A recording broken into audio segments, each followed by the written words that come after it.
Allô tout le monde, bienvenue à un épisode de l'Update. Je me présente, je m'appelle Virginie Lavoie et je suis directrice marketing de ThirdBridge. Chez ThirdBridge, on crée des expériences numériques, que ce soit à travers notre expertise en développement de logiciels sur mesure, en développement d'applications mobiles ou en l'intégration de solutions d'intelligence artificielle. Notre but, c'est vraiment d'accompagner nos clients dans la livraison d'expériences utilisateurs de qualité supérieure. Dans l'épisode d'aujourd'hui, j'étais avec mes collègues Pierre-Étienne et Nicolas et on avait envie de revenir sur l'épisode précédent. Donc, en fait, l'épisode précédent de l'Update qu'on a publié, on a fait un clip sur lequel on a eu énormément de commentaires par rapport à l'intelligence artificielle. Donc, on a pris certains de ces commentaires-là et on avait envie d'y revenir afin de nuancer le sujet un petit peu. Donc, c'est une belle conversation, encore une fois, toujours ludique avec Pierre-Étienne et Nicolas. On vous laisse découvrir la conversation. Bon épisode!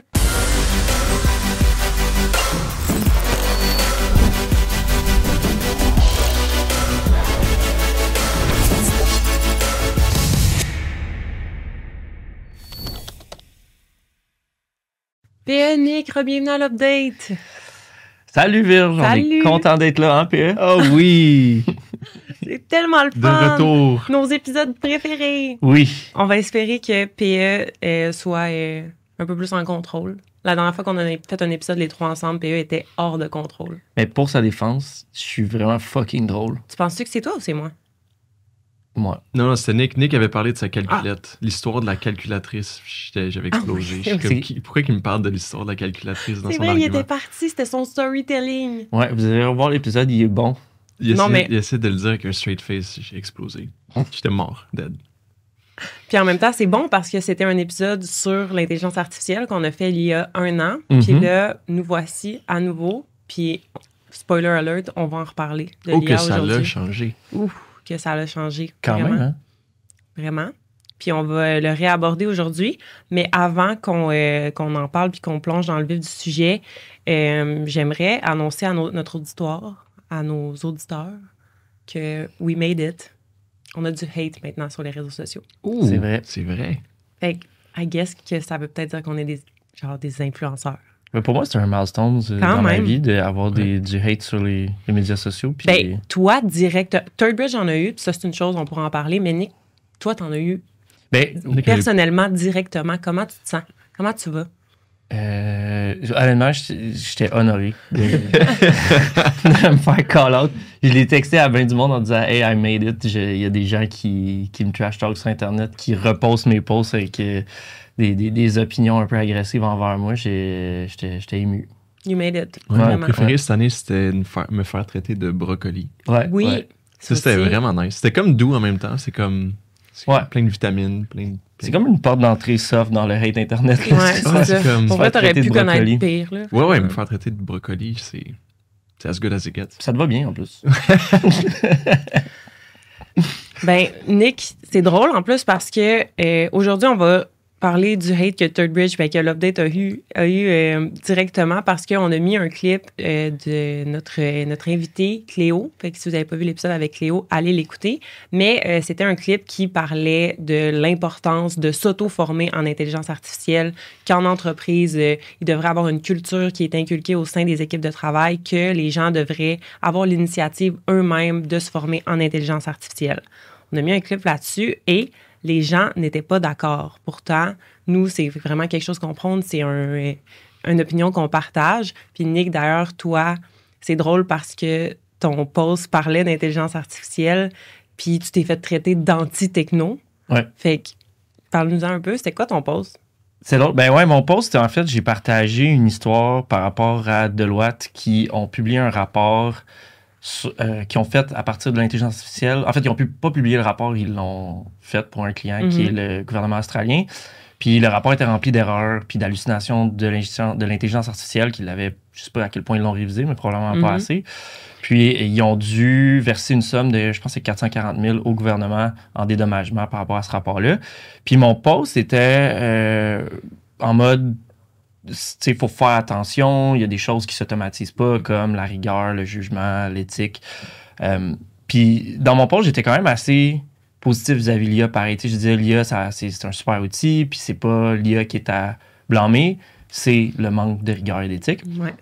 c'est ça. Puis je me suis fait traiter d'anti-technologique, comme quoi c'était une opinion qui allait paralyser les gens d'utiliser l'IA au lieu de, comme encourager un peu la peur envers l'IA puis le dédain de tout ça.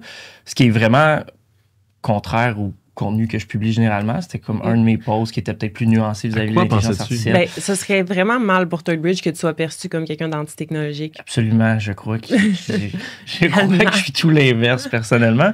Mais c'est ça, ça m'a fait quand même, ça m'a surpris de me faire traiter d'anti-technologique en général. Puis l'exemple que tu donnes qui est drôle, que je n'étais pas là dans cet épisode-là, mais tu sais, ça reste une opinion que je partage, là, celui de Cléo, puis c'est même une de nos valeurs d'entreprise, le progrès, la curiosité intellectuelle, de justement toi-même être responsable de ta propre formation. Puis là, ben, c'est comme l'opinion complètement inverse de genre, vous êtes trop pro-IA, puis l'IA est dangereuse. Exact. Fait que, il y avait des bons points, right? Est-ce que c'est aux frais de l'employé? Est-ce que c'est aux frais de l'employeur? Est-ce que... Tu sais, comme toutes ces nuances-là sont intéressantes quand même à explorer, right? Parce que la thématique de dire il y a une responsabilité du côté de l'employé de se former puis d'aller chercher plus de connaissances au niveau de l'IA, c'est une chose, mais après ça, il y a plein de variables que... Effectivement, là, il y a du monde qui n'ont pas les bons outils pour le faire, il y a qui n'ont pas le temps pour le faire. Fait qu'il y a tout un peu ces nuances-là qui étaient intéressantes, qui ont été soulevées. Puis c'est la thématique du jour, right? Fait qu'on va reprendre certains des commentaires qu'on a vus, qui étaient parfois drôles, parfois intéressants. Puis, justement, on va échanger sur ces commentaires. Parfois pas drôle, parfois pas intéressant. Également, en effet. pas mis dans le chapeau. Ceux-là ont été discartés, mais on va nuancer tout ça. On va faire la balance entre les deux, puis on va échanger à ce sujet-là parce que, ben, c'est intéressant de voir qu'il y a des gens pro-technologiques, des gens anti-techno, puis où est-ce qu'on se retrouve dans le milieu. Parlons-en de ça. Mais c'est quand même émouvant, c'est notre premier épisode. On répond à nos haters. Ah! J'aime ça. J'adore ça. Fait que j'ai classique chapeau ThirdBridge. J'ai transcrit certains des commentaires. Et là, je vais faire un petit disclaimer. Là, j'ai transcrit vraiment mot pour mot ce qui était écrit. Fait que des fois, c'est dur à lire. Mais c'est pas grave. Pourquoi tu voudrais que tes employés développent une paresse intellectuelle en utilisant un outil que tout le monde peut utiliser? OK. Ça part en force. Pourquoi, PA? Pourquoi? Tu veux ça, toi, hein? Quoi ton problème? Une paresse intellectuelle. Mais ça, c'est la partie intéressante de la question. Parce que l'autre, je la comprends pas trop, là, que tout le monde peut utiliser. Mais est-ce qu'on veut développer une paresse intellectuelle avec l'IA? Ben non, tu sais. C'est comment est-ce qu'on fait pour aller plus vite? Comment est-ce qu'on fait pour faire du meilleur travail? Comment est-ce qu'on fait pour faire du travail de plus grande qualité pour nos clients? Nous, c'est un peu le focus, right? C'est comme... Il y a des tâches qui sont répétitives. Il y a des tâches, surtout au niveau de la production chez nous. Fait que les opérations, on va bâtir des outils, surtout du code. Puis il y a des trucs qui étaient redondants. Il y a des trucs qu'on échappait aussi. Fait que comment est-ce qu'on fait pour trouver une erreur dans le code le plus rapidement possible? Un bug, il faut qu'on fixe. Ou restructurer un morceau de code. Ben, tout ça est capable d'être fait avec l'IA, avec des outils. Puis on est capable d'aller chercher un multiplicateur de performance avec notre équipe parce que ils se sont intéressés à l'IA. On n'aura pas non plus foutu un outil dans la gorge. C'était vraiment une thématique de aller tester, aller regarder, aller vous instruire. On vous donne du temps, on vous donne des moyens pour le faire. Puis après ça, ramenez-nous un peu vos connaissances, partagez-les avec l'équipe. Mais ultimement, c'est vraiment un mode de... C'est pas de la paresse intellectuelle, c'est vraiment en mode comment est-ce que je suis capable de faire mon travail, puis élever la barre de qualité, puis la barre de je dirais même du temps de livraison. Comment est-ce qu'on fait pour donner un meilleur service à nos clients? Puis ça, c'est vraiment intéressant. Mais je vois pas de la paresse. C'est vraiment juste des tâches redondantes, des tâches à non-valeur ajoutée qu'on est capable d'automatiser puis de vraiment focus sur les problèmes un peu plus complexes. Mais exact. Ça fait partie de l'évolution de tes compétences personnelles aussi parce que tu vas aller perdre moins de temps à ce niveau-là. Tu vas aller automatiser tout ce qui était des tâches plus de base, des tâches sur lesquelles tu perdais du temps. Puis bien, toi, tu vas pouvoir focuser sur quelle est la prochaine étape, où est-ce que tu peux aller chercher plus de compétences puis créer de la valeur ailleurs. Oui, je pense. Ouais, 100%. Puis, tu sais, encore une fois, on peut faire un parallèle à deux choses qu'on a déjà parlé, mais premièrement, tu sais, Deloitte, je pense que là, oui, c'est de la paresse intellectuelle. Tu sais, l'idée, c'est d'utiliser l'IA comme un levier cognitif pour améliorer le service que tu donnes à tes clients puis être capable d'en faire plus avec un plus petit budget, que je pense que tout le monde souhaite ça. Mais oui, il y a des risques de paresse intellectuelle dans n'importe quelle technologie comme ça. Tu sais, si je reviens à la calculatrice, sais, tu peux ne jamais apprendre à faire tes tables de multiplication, de division, puis juste utiliser la calculatrice. Puis là, ça serait une paresse intellectuelle parce que tu utilises un outil sans comprendre comment il fonctionne. Mhm. Puis je pense que ça, c'est le danger. Puis, tu sais, si on revient à ce que nous, on connaît, qui est l'ingénierie logicielle, je pense que c'est quand même important que les ingénieurs comprennent comment fonctionnent les langages, comment fonctionne un ordinateur, des bits, des hexadécimales, etc. Mais après, une fois que tu l'as compris, ça t'aide à mieux faire ton travail, à livrer un meilleur produit. Mais là, c'est le moment d'utiliser tous les outils que tu peux pour donner un meilleur service. Puis, pour l'instant, du moins, je crois que le jugement, à la rigueur, ne peut pas être 100% délégué à l'IA. Fait que de devoir contre-vérifier ce que Deloitte n'a pas fait, là, ça, on parle de paresse intellectuelle, mais je pense que c'est important de se garder intéressé, puis de continuer de se former, de continuer de comprendre fondamentalement comment les choses fonctionnent. Puis après ça, quand vient le temps de livrer, ben là, tu l'utilises, puis tu donnes un meilleur service, finalement. C'est un bon point, je suis d'accord avec ça. Il y a comme un gros risque à la paresse quand même. Il faut faire attention à ça. 100%. Ouais, c'est légitime là, comme crainte, absolument. Puis après ça que tout le monde utilise. Mais ça, c'est... Ben, je pense qu'elle voulait dire, ou il voulait dire, je ne sais pas, là, mais que t'as pas nécessairement d'éléments différenciateurs about you. Tu utilises le même outil que tout le monde, puis que t'es pas en train de montrer que t'es différent en prenant d'autres outils. Puis en... Je comprends. Mais ça, c'est le lag. C'est comme si tu l'utilises pas, ben, tu tombes un peu en mode. Ben, c'est ça. Ben, peut-être que tu factures plus à tes clients pour moins de valeur. Peut-être que tu livres un travail de moins grande qualité. C'est un peu ça le downfall de si tu l'utilises pas. Mais tu as des risques. Mais c'est pas parce que quelque chose, tout le monde l'utilise, que c'est pas une bonne chose. Tu me parlais de la calculatrice, genre? C'est comme la calculatrice. Non, mais tu sais... t'es juste moins efficace en bout de ligne si tu l'utilises pas. Puis peut-être que ça en vient à la créativité où, effectivement, si tout le monde utilise ChatGPT pour créer n'importe quoi de créatif, comme un podcast ou comme des vidéos promotionnelles, ben là, en effet, ça va donner super blend, puis tout le monde va avoir le même rendu. Puis une affaire qui me faisait quand même sourire dernièrement, c'est que ChatGPT a sorti une grosse campagne de pub, entre autres une pub qui a paru au Super Bowl. Mais toute cette campagne-là a été faite par une des meilleures agences créatives au monde, sans... c'est pas de l'IA, là, c'est pas des vidéos faites par IA. Pourtant, ça aurait été un fucking beau statement de la part de ChatGPT d'utiliser Sora 2 pour toute leur campagne de pub, mais ils l'ont pas fait. C'est parce que c'est encore des humains qui créent le meilleur contenu. Puis je pense que c'est là où tu te démarques en utilisant l'outil pour accélérer ton processus, mais en amenant le jugement humain pour l'élever un petit peu plus loin. Cool, bonne question. Bon commentaire. Vas-y, Virge. C'est à moi? Ouais. OK. J'ai vu celle-là, puis j'avais hâte de la piger. Ben écoute, t'as le droit de tricher. C'est ton podcast. L'IA ne devrait pas exister. Ouah! Fin de l'épisode. Drop the mic. Qu'est-ce qu'on veut dire par là? L'IA ne devrait pas exister. Il y a quelqu'un qui nous en voulait. Là. J'aimerais ça inviter cette personne-là au podcast. C'est quoi? Pourquoi? Ben, il y a le volet peur, c'est sûr. Oui, 100%. Ouais. Ça fait peur, par moment. Je pense pas que j'ai la perspective globale sur, c'est quoi les dangers de l'IA. Évidemment, c'est sûr qu'il y a un certain facteur à quelque part. Là, fait que l'IA qui devrait pas exister, c'est vraiment un gros statement. Moi, je pense que c'est le futur. C'est le futur. Un jour, on va pouvoir être des humains qui profitons du fait qu'il y a des robots puis l'IA qui travaillent pour nous. Puis on va juste connecter. Puis nous, on va connecter en tant qu'humains. Puis ça va être incroyable. On va être créatifs. Puis... on va faire des podcasts. Il y a des risques associés à l'IA, puis il y a beaucoup d'aspects plus négatifs, comme on a mentionné. Mais il y a aussi juste l'impact environnemental qui est inquiétant, l'impact économique qui, je pense pas qu'on a figure out encore, puis qui représente un risque pour l'humanité puis le futur. Mais fait que je comprends ce genre d'opinion-là. On en a-tu réellement besoin? Mais je pense que l'IA ne devrait pas exister, ça s'applique à n'importe quelle nouvelle technologie. On était correct sans la raison pour laquelle on la met en place, parce qu'on pense qu'on va être mieux avec, puis qu'il y a un futur plus confortable pour l'ensemble de l'humanité avec cet outil-là. Mais les deux existent, là, genre une dystopie, une utopie, les deux sont devant nous, puis idéalement, on souhaite tous s'enligner vers l'utopie, mais clairement, cette personne-là ne partage pas cette opinion. Non, c'est ça. Fait que peut-être que si elle publiait ça sur Internet, elle se ferait dire qu'elle est anti-tech. Comme moi. J'aime ça parce que cet épisode-ci, on est en train de s'exposer sur à quel point on est susceptible, d'ailleurs. C'est parfait, il n'y a pas de problème. Oh, puis que j'envoie des commentaires. Non, c'est bon, mais effectivement, puis on peut en parler là, de ça rapidement. Là, les Amazon qui font des layoffs extraordinaires, là, du jamais vu.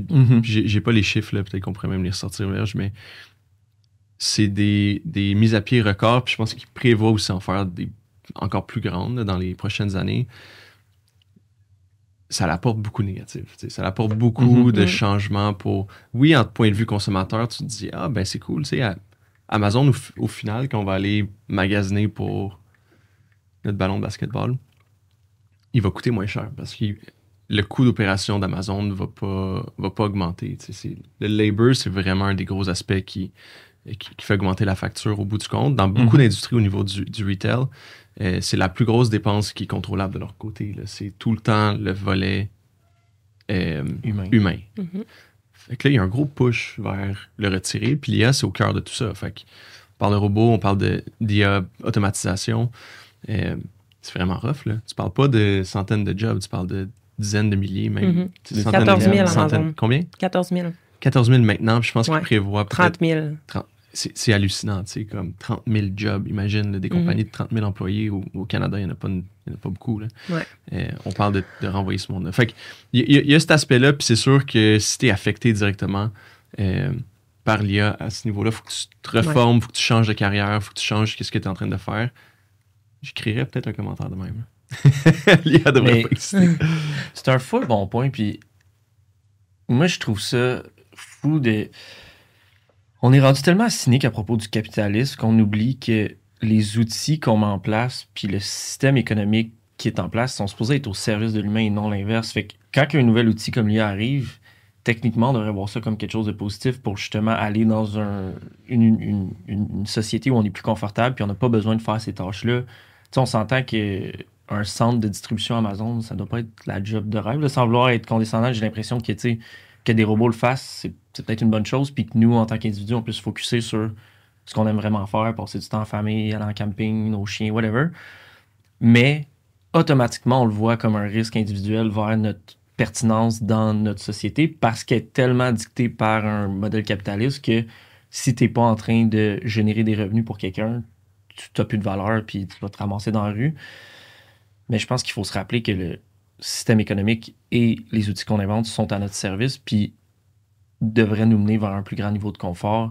Fait que probablement qu'effectivement, court terme, Jeff Bezos qui devient extrêmement plus riche à cause de l'IA, mais on peut pas endurer ce modèle-là longtemps. Là, la grande majorité des gens vont devenir inconfortables à cause de ça, puis il va falloir que quelque chose change, puis qu'on aille vers des Universal Basic Income ou quelque chose qui fait en sorte que la masse est confortable puis que l'IA sert l'humain bel et bien et non l'inverse. Là. Ouais, je suis d'accord. Puis les trends, puis on l'entend beaucoup, là, les speeches même d'exécutifs de grandes compagnies qui vont dire « Ah, l'IA, c'est donc fantastique parce que on va changer un peu la nature des jobs de nos employés, puis l'IA va remplacer les tâches automatisables, puis plates, puis redondantes. Puis notre staff va pouvoir faire de quoi valeur ajoutée. » Ça, c'était le speech qu'on entendait beaucoup. Dernièrement, aller dans des conférences, surtout au niveau retail, ils s'en cachent plus. Là. C'est comme, on veut couper des postes. On veut pas les remplacer. Là. On veut pas dire, arrête de nettoyer les toilettes, puis il va servir les clients, puis ils vont être donc heureux. Non, c'est comme, c'est un point qui est très clair de, si on peut remplacer cette job-là par un robot ou une automatisation d'IA, on va le faire. Puis on va sauver le coût du salaire. Fait qu'il y a vraiment un shift qui commence à être un peu plus bold, puis moins on se protège, puis vraiment plus agressif sur on coupe les coûts. Fait que, ouais, ça, c'est tous des points vraiment valables c'est l'envers de la médaille de l'IA. Fait que nous, on le voit évidemment souvent lunettes roses, mais il y a le point quand même inquiétant, puis on n'a pas parlé de l'environnement. Fait que ça aussi, c'est un autre gros gros volet. J'espère que ça va s'améliorer, mais pour l'instant, c'est assez dégueu. On va en parler justement. Ça fait partie de nos hate comments. L'environnement, ouais. Je préfère, et de loin, beaucoup de J'ai I. mis toutes les I. Beaucoup de O. Non, un O. Beaucoup de I.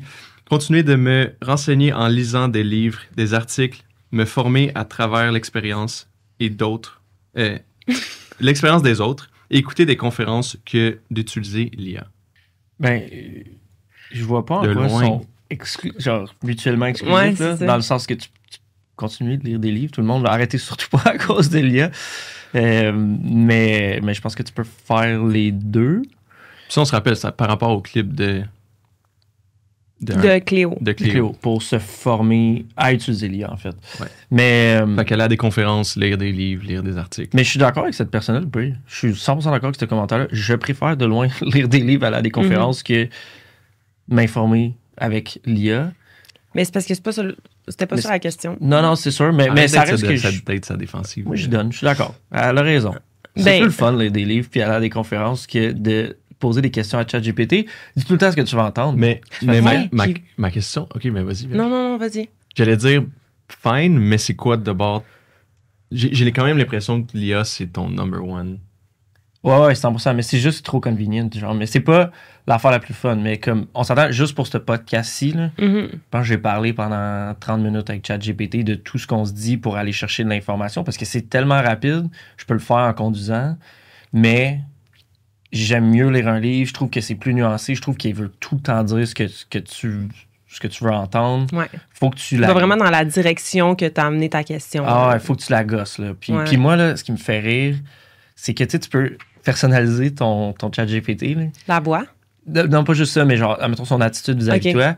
Puis moi, j'y ai dit comme, sois vraiment direct, là. Tu sais, j'ai pas besoin que tu sugarcoat les choses. Je veux juste que tu me dises les choses telles qu'elles sont. Si ce que je dis, c'est cave, dis-moi que je suis cave. Genre, j'ai tout écrit un gros texte là-dessus parce que j'étais tanné qu'elle soit trop genre yes man.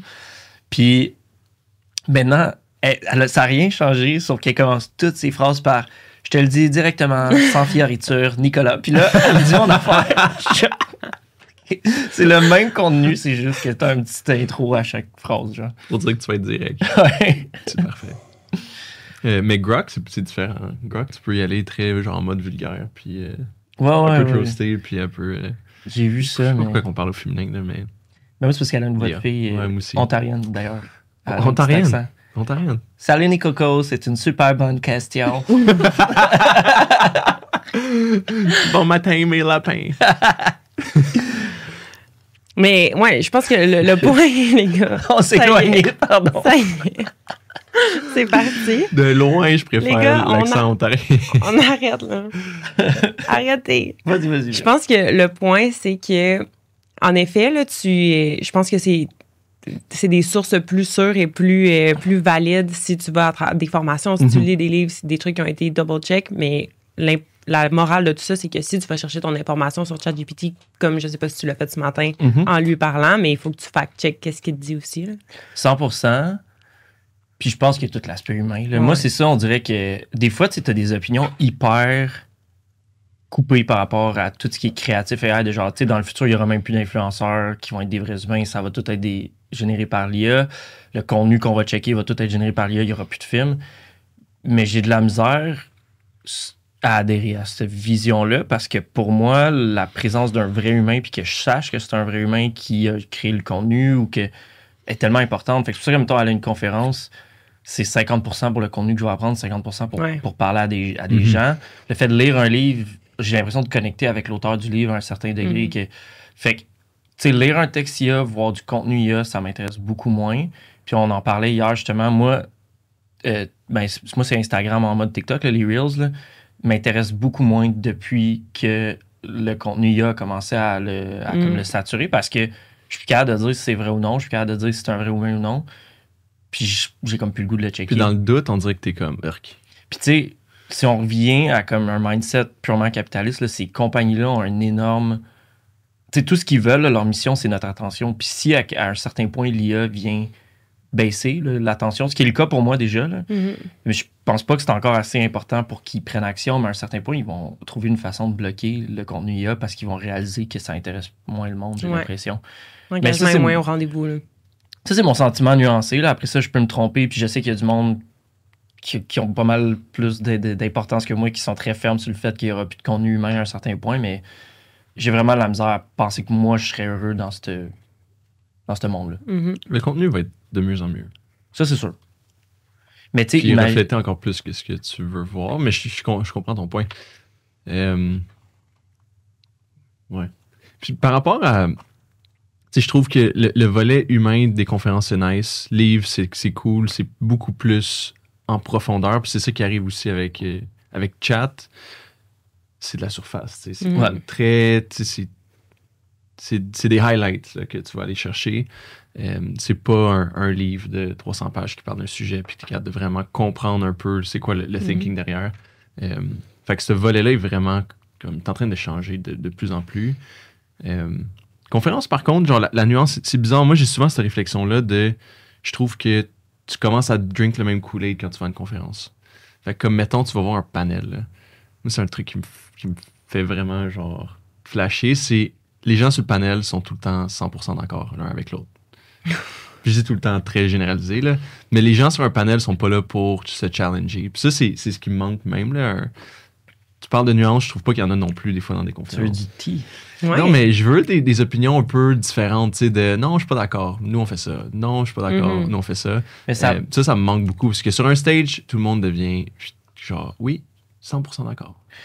Très bon point. Je pense à ce que tu dis, là, mais ça, je pense que c'est que ça prend des bases. Là, genre, pour être sur un stage puis commencer à challenger le monde, là, ça prend toute une personnalité. Là, fait que, oui, c'est sûr. Pour n'avoir fait des panels puis pas être le vétéran des panels, là, c'est sûr que t'arrives là puis t'es pas en mode je vais chercher la marde avec tout le monde. Effectivement. Ouais. Mais pour dire que t'as pas tant cet aspect-là non plus en conférence. Genre la grosse nuance, le gros challenge. Non, ça c'est sûr. Genre voir... Mais les livres, plus. Les livres, des fois, c'est des opinions genre. Ouais. Comme. T'es fuck off, genre, c'est ça qu'il faut faire, puis t'es juste pas assez game de le faire, puis ça, j'aime ça. Ben, cool, fait qu'on est d'accord avec. Ben oui. Les surtout, quadruples. qu'est-ce qui est tout connecté à sa question, c'est me former à travers l'expérience des autres. C'est ça qu'elle parle dans des conférences, dans des livres, en bout de ligne, c'est ça. C'est d'aller chercher qu'est-ce qu'une personne pense parce que tu fais confiance à cette personne-là. Tu sais, la réalité de l'IA, c'est que c'est pas nécessairement de la vraie créativité. Tu sais, c'est un amalgame de plein d'autres contenus qui te sont feedés. Puis je pense que ça a une limite là aussi. Fait que le input créatif humain pour aller chercher une coche plus loin, pour aller chercher une réflexion un peu plus poussée.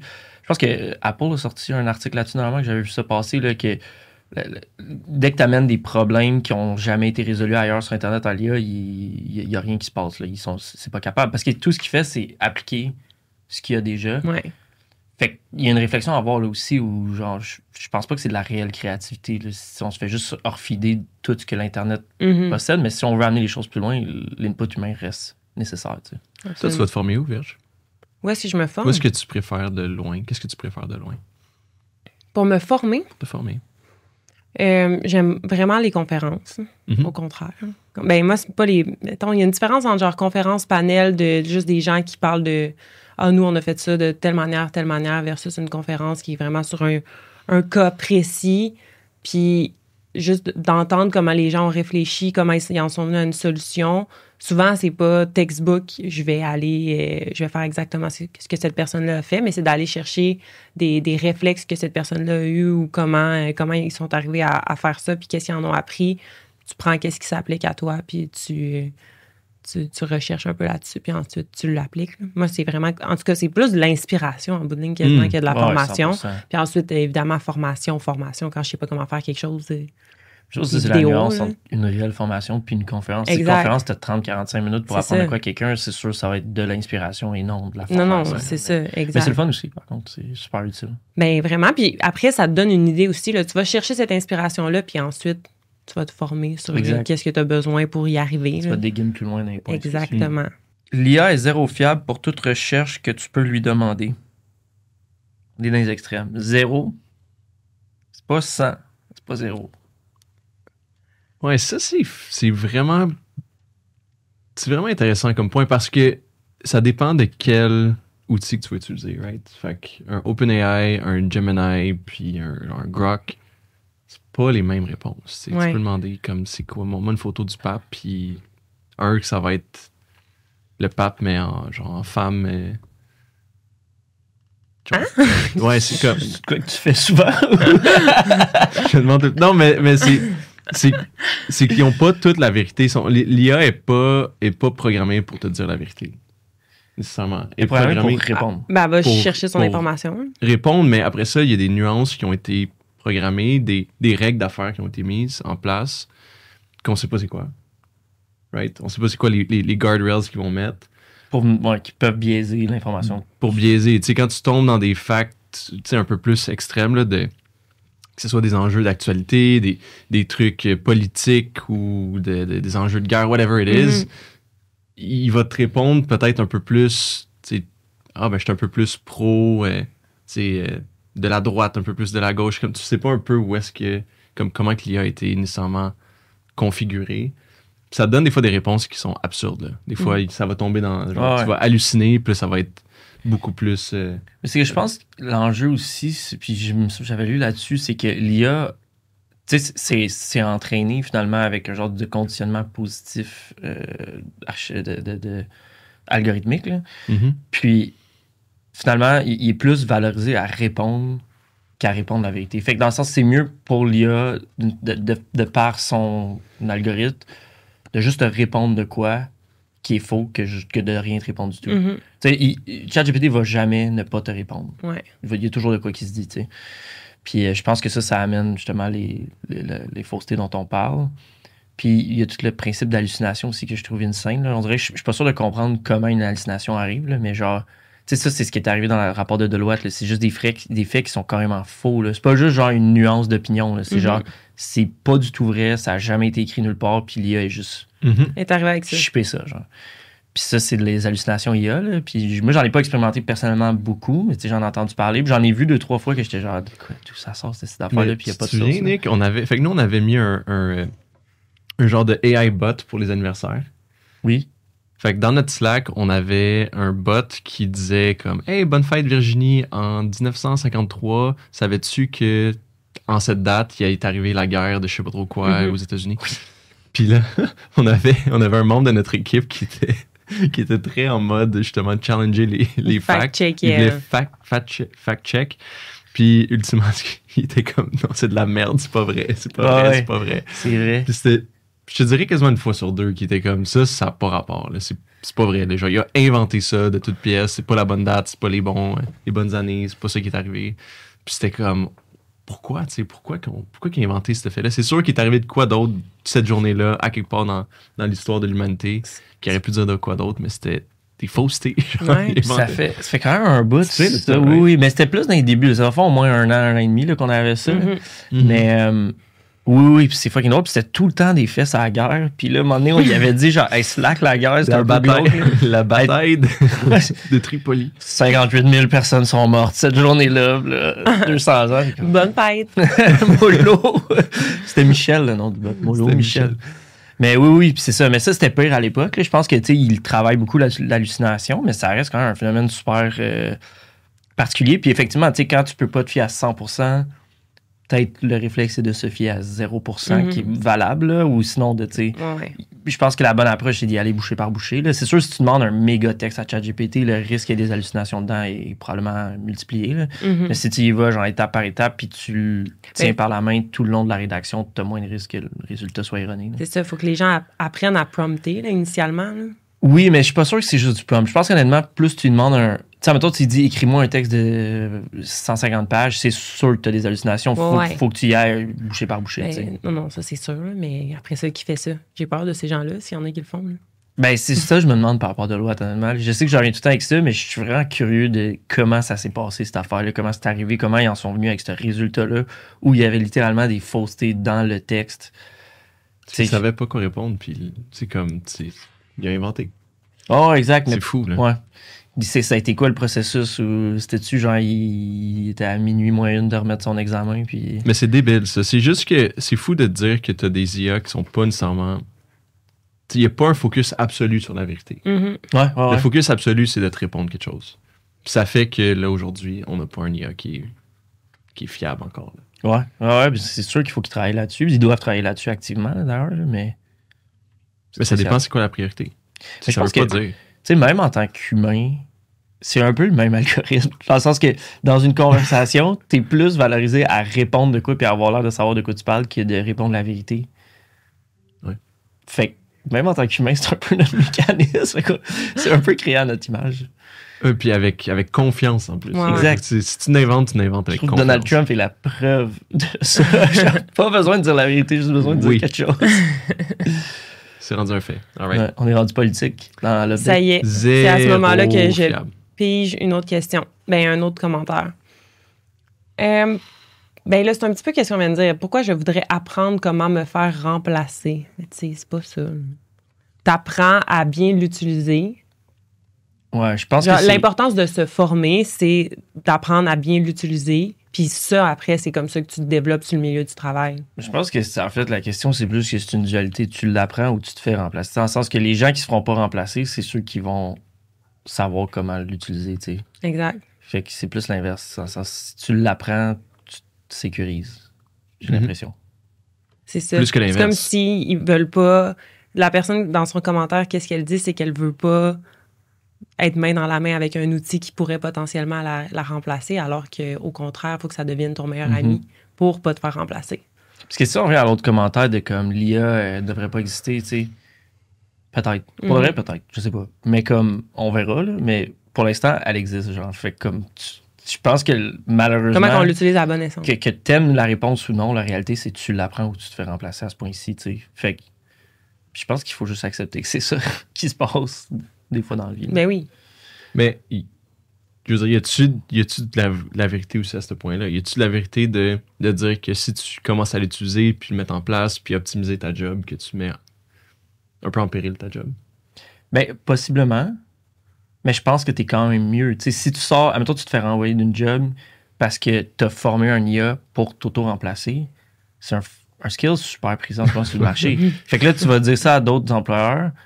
Puis, tu sais, tu peux développer une business de consulting à toute seule, là, de faire genre, hey, moi, là, je suis fucking bon pour prendre un poste, former un IA, remplacer après. Fait que vous me payez mon contrat pendant genre 3 mois, puis à la fin du 3 mois, vous avez un IA qui va faire exactement ce que je vous ai fait. Businessman. Mais c'est quand même un petit pitch, là. Genre, fait que t'es mieux quand même de faire ça, parce que là, tu développes un skill que tout le monde recherche, pareil. tu sais. Non, c'est clair. C'est clair. Ça a vu? Mais il n'y a pas de fausseté, nécessairement. Tu sais, c'est pas absolument faux, ce que la personne a dit. C'est pas absolument... Non, je dis pas que Mais c'est c'est un faux. peu anti-techno. Il y a ça. Il y a ça.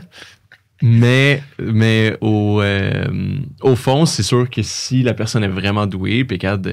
Tu sais, si on avait des devs qui étaient capables de dire, justement, tu promptes une app vraiment facilement, puis j'ai tout programmé pour que l'IA fasse la job pour moi, il y a des chances là, que ce soit pas le futur de cette personne-là de rester comme développeur à faire la même chose chez Third Bridge. Sa job va évoluer ou il va pouvoir aller se partir une business de consulting. Exact. Puis faire ça ailleurs. S'il pense que moi, au pognon, ou devrais-je dire, moi, c'est pas moi qui pense au pognon, c'est le pognon qui pense à moi. Wow. J'ai mal. J'espère que c'est un extrait. ça. Non, mais c'est comme n'importe quelle innovation, right? Et genre, quand ils ont inventé le tracteur Les hommes pour tracteurs, l'agriculture. Non, mais les gens qui le faisaient avec leur... il y avait besoin de plus de staff pour faire de l'agriculture back in the days. Puis là, quand il y a eu un tracteur, t'avais moins besoin de staff, mais les gens, ils ont fait d'autres choses. Là. Mais il y a une loi. Il y a genre, tu sais, genre, que je me rappelle plus c'est quoi le nom, là, mais j'ai vu ça dernièrement, une loi qui existe qui est comme... Quand il y a une nouvelle technologie qui sort, on pense tous qu'on va se faire remplacer, mais au contraire, ça finit par juste créer plus de jobs autour de ça. Là, c'est comme les radiologistes, que maintenant, tu sais, l'IA est capable d'interpréter des radiologies plus efficacement qu'un humain parce qu'il va penser à tout puis il va tout voir. Puis là, tout le monde dit, les radiologues, dans genre 10 ans, on n'en aura plus besoin. Mais on en a plus besoin qu'avant parce que ça a créé plein de jobs autour de, finalement, cette fonction-là que l'IA fait, mais qui a encore besoin d'un input humain, tu sais. Fait que... Juste les jobs qui évoluent, là. Ouais, je pense que c'est un peu là où on est, puis c'est plein de friction, puis ça fait peur. Mais honnêtement, on est tellement de monde sur la Terre que je pense qu'à quelque part, on a juste toujours besoin de plus d'humains pour faire quelque chose. Fait que... C'est ça, c'est juste que là, on a tous jamais vécu ça, là, une innovation qui est aussi, qui va autant venir changer puis disrupt le marché actuel. Là. Fait que tout le monde a peur, personne ne sait où est-ce que ça va aller, mais... Ben, il y a eu l'Internet, là, tu sais, que je pense que c'était un peu ça, finalement, au début. Mais moi, j'étais pas née. Il y a eu les BlackBerry. Mais c'est vrai, le pire, je sais pas si vous avez vu, là, mais une des pubs de Nokia, quand genre les premiers cellulaires, tu sais, pas les gros cellulaires que les gars de Wall Street avaient dans leur char, là, mais les vrais cellulaires qu'on avait dans nos poches, là, les Nokia. Là. Nokia, la pub, c'était comme, tu vas pouvoir moins travailler grâce à ton cellulaire. Parce que ça va comme optimiser tellement ta job que tu vas avoir plus de temps pour toi. Ouais. Puis finalement, on travaille tout plus à cause de nos cellulaires. C'était complètement inverse. Ouais. Puis j'ai l'impression que l'IA pourrait fort probablement être là que on se dit tout, on va moins travailler parce que l'IA va faire les tâches qu'on veut pas faire, puis on va avoir plus de temps avec notre famille, puis Universal Basic Income, mais plein de job connects vont se créer, puis on va juste ramasser à travailler encore plus qu'avant. T'sais. C'est cool, hein, ce que je dis? Ben oui. Un homme qui pense au pognon comme toi, c'est normal. Le pognon. Prochain commentaire. T'en as lu 2 back-à-back? Non, c'est toi qui as lu le dernier. Hey. Si tu veux que tes employés utilisent l'IA, pourquoi ne pas payer la formation si c'est si bon pour ta compagnie? Parce que là, on se rappelle que le clip, c'était que les employés devraient se former par eux-mêmes, avoir l'initiative par eux-mêmes de se former en IA. Fait que là, cette personne-là... Ben, par eux-mêmes, ça veut pas dire... En fait, je suis d'accord. Là. Non, c'est ça. Je suis d'accord exact. avec cette personne-là à 100%. Le commentaire est Je pense valide, que la curiosité doit venir de l'individu. Parce que, tu sais, on va pas forcer personne. Si moi, je te force à te former sur quelque chose... Nous, on pourrait. Là. Oui, mais ça va être d'y aller de reculons, tu sais. Ça va être un peu... C'est ça. Ouais, mais dans le sens, quelqu'un qui travaille chez ThirdBridge, qui veut pas se former en IA et va travailler ailleurs. Là. On va forcer cette personne-là. Ouais. Tenez-vous là pour dire. Non, mais tu comprends ce que je veux dire. Je comprends ce que tu veux dire. Mais non, mais je pense qu'on est tous d'accord pour dire que cette personne-là a 100% raison, dans le sens qu'il faut que la curiosité vienne de l'individu puis qu'elle commence à checker les affaires de son bord. Mais après ça, tu viens me voir, peux-tu me débloquer un budget pour que j'aille suivre telle formation qui est nice? Oui. Ou des licences, ou peu importe. Il faut, là. 100%. C'est comme, tu sais, si tu forces ton enfant à apprendre le piano, il ne deviendra jamais bon au piano, mais s'il vient me voir en disant, papa, je veux apprendre le piano, je vais te payer les cours, mais là, il y a plus de chances qu'il devienne bon. C'est plus clair ce que j'ai dit? Une chance que tu as fait ça. C'était bon. Parce que j'avais rien compris. Ça. Ouais, c'est fou. Ça fait plaisir. Non, mais 100%. Là, je pense que c'est la responsabilité des entreprises qui veulent utiliser l'intelligence artificielle pour augmenter leur performance puis être plus efficaces. Pour placer les cartes pour ses employés, pour qu'eux, ils suivent le bateau, puis que tout le monde ensemble ait cette curiosité, bien, ça va aller bien plus vite en termes d'atteindre ce seuil-là de performance qu'on veut aller atteindre avec l'intelligence artificielle. Mais en effet, il faut allouer des sous, puis faire avoir ce speech-là aussi à l'interne, d'en expliquer l'importance, puis de ne pas s'attendre à ce que ça descende du ciel non plus. Là. Non, ça, c'est sûr. Il faut l'encourager parce que tu sais, on parle de l'individu beaucoup depuis tantôt, mais là, mettons, tu le mets à un scale d'une compagnie. C'est le move que la compagnie doit prendre aussi. Là. C'est un positionnement de se dire, c'est ça qu'on veut pousser, c'est ça les pratiques qu'on veut mettre de l'avant. Tu mets un leader en place qui est capable de driver ces initiatives-là, puis après ça, tu mets l'argent, tu mets le temps. C'est ça. Mais puis tu sais que ça va payer des dividendes. Là, 100%. Dans pas longtemps. Là. Ça prend les deux.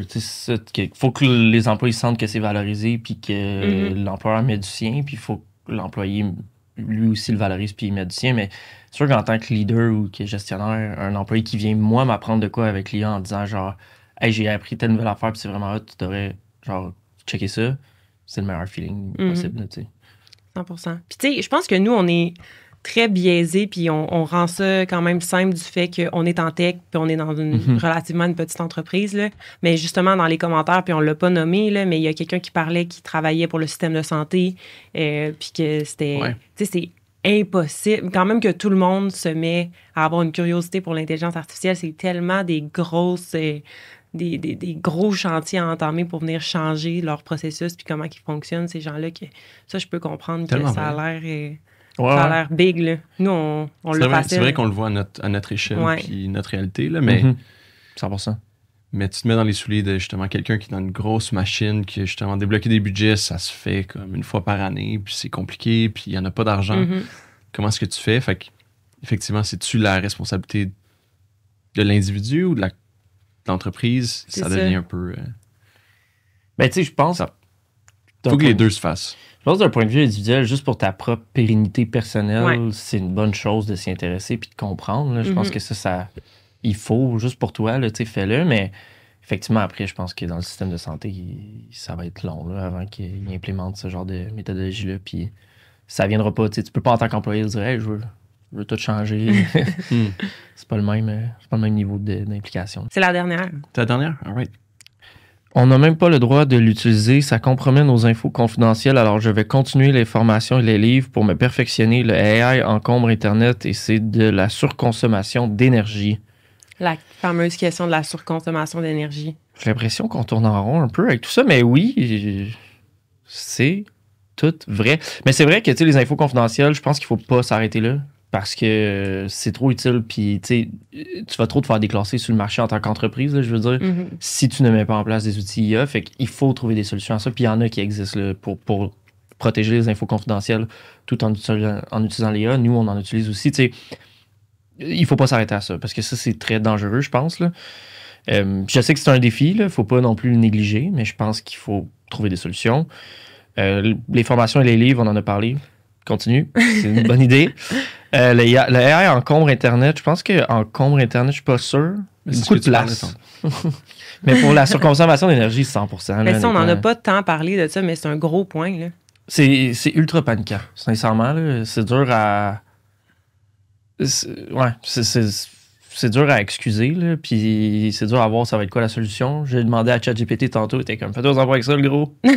Ça va pas bien aller. Non, mais tu sais, ça consomme l'énergie en cochon, puis... De l'eau. Tu sais, c'est quoi? Ouais, puis de l'eau, c'est quoi l'option? C'est de trouver une source d'énergie plus verte, puis optimiser les algorithmes pour réduire la consommation d'énergie, mais on n'est pas rendu là. Puis après ça, tu as les optimistes de l'IA qui disent que l'IA va contribuer à trouver des solutions aux problèmes que l'IA amène, parce que l'IA est tellement mais ça, à un certain point, c'est vrai. Là, comme, déjà, je pense que la situation de l'eau change. Ou est-ce qu'il y a beaucoup plus de recyclage? Avant, c'était comme de l'eau gaspillée. Là, les nouveaux centres de données qui sont construits, par exemple, pour OpenAI sont très axés sur le recyclage de l'eau. Fait que, comme compliqué, dispendieux, mais ils savent qu'il faut qu'ils le fassent parce que c'est pas sustainable. Après ça, l'énergie, c'est un méchant problème parce que souvent, ces centres de données-là sont dans des déserts. C'est comme... Il fait chaud, c'est stable. En Arizona, il y a beaucoup de push là. Nevada, Utah. Ils les mettent dans des places où il n'y a pas de tremblement de terre, il n'y a pas de risque de tsunami, mais il fait 40 degrés dehors. Fait que, juste l'énergie que ça prend pour pouvoir refroidir ces machines-là, puis nous offrir le computing power qu'on a besoin, à chaque prompt, c'est là un peu que tu dis, c'est mind-blowing, puis il faut vraiment bâtir une conscience. Puis nous, à l'interne, on était les premiers à sauter sur l'IA. Autant que c'était pertinent pour notre travail, autant qu'on avait du fun aussi pour des niaiseries. On générait des photos, des face swaps, des trucs pour nos présentations pour que ça soit drôle. On pousse vraiment vers un changement de... Puis ça vient de notre équipe là, qui nous ont dit faut faire un effort collectif de réduire la quantité de niaiseries qu'on veut produire ou des prompts qui sont inutiles. Il faut se bâtir un peu cette conscience-là de créer une toune générée pour le... Ça n'a pas rapport, tu sais. Il faut être conscient d'à chaque fois qu'on prompt l'IA, il y a une conséquence de l'autre côté. Il faut vraiment faire attention à cette surconsommation-là de l'IA. Ça, c'est pas tout le monde qui est là-dedans. On n'est pas encore dans ces réflexions-là vraiment core. Je pense pas que c'est répandu, mais c'est cool de pouvoir l'appliquer. C'est cool de commencer à y réfléchir de notre côté. Mais c'est intéressant. C'est vrai que c'est une bonne nuance à apporter parce que je suis effectivement pas sûr que tout le monde est conscient d'à quel point ça représente plus de consommation d'énergie qu'un site web classique. Là. Puis tu sais, même ça me fait penser, là, les B Corp, puis admettons, tu sais, être zéro, là, être genre ton TGS, là. Ouais. Tu sais, avant, c'était comme quand même facile à aller chercher pour des compagnies en informatique parce que... On réduisait le papier. Ouais, on réduit le papier, mais aussi, tu sais, des serveurs classiques, des consommations d'énergie sont pas si exagérées que ça. C'était facile à compenser avec genre planter des arbres et tout, mais avec l'IA, c'est sûr que ça a complètement shifté. Là. Je sais même pas si ça s'applique dans leur modèle en ce moment. Ça doit être un gros changement de paradigme, c'est sûr, parce que on va peut-être passer des plus petits pollueurs à des très grands pollueurs. Ouais, exact. Comme c'était cool notre industrie, on n'était pas trop polluant, mais là...